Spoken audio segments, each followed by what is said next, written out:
কিছুক্ষণ পর রাউন্ড 32 ম্যাচে মুখোমুখি হচ্ছে ব্রাজিল ও জাপান। বাংলাদেশের সেলেসাওদের অকুণ্ঠ সমর্থন সহজ করেছে দুই দেশের সম্পর্ককে, বললেন রাষ্ট্রদূত।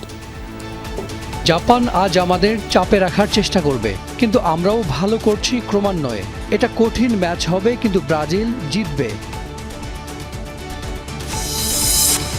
সংসদে স্থিরকৃত আকারে অর্থ বিল 2026 পাশ হলো।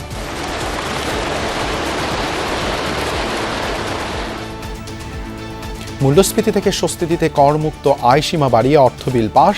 বন্টননামা দলিল ও মিউটেশনে লাগবে না টিআইএন। জনকল্যাণে অর্থনীতিতে শৃঙ্খলা ফেরানোই লক্ষ্য, বললেন প্রধানমন্ত্রী।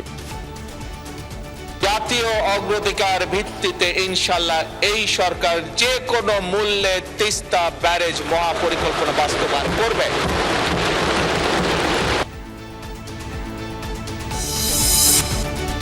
অপচয় লুটপাট বন্ধে জানুয়ারি থেকে ডিসেম্বর পর্যন্ত অর্থবছর নির্ধারণের প্রস্তাব। বিরোধী দলীয় নেতার দাবি, পাচার হওয়া অর্থ ফেরানোর রোডম্যাপ নেই বাজেটে।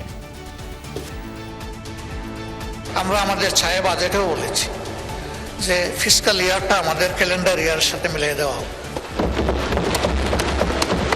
অর্থাৎ জানুয়ারি থেকে ডিসেম্বর এই সময়টা হোক ফিসকাল ইয়ার।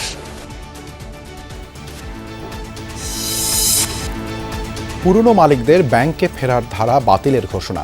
আমানতকারীদের স্বার্থ সুরক্ষার ব্যবস্থা করছে সরকার, জানালেন অর্থমন্ত্রী।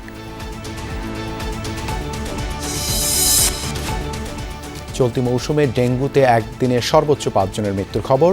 হাম উপসর্গে প্রাণ গেল আরও 4 শিশুর।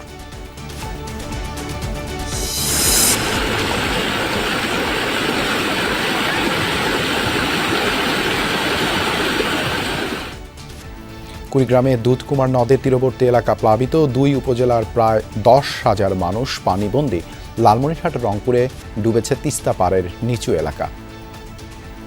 পানি প্রচুর পরিমাণ বাড়তেছে বৃষ্টির কারণে। বাড়িঘর মনে করেন বর্তমান তলার মতো, গরু ছাগল মুরগি হাঁস আর জমির আবাসের সব শেষ।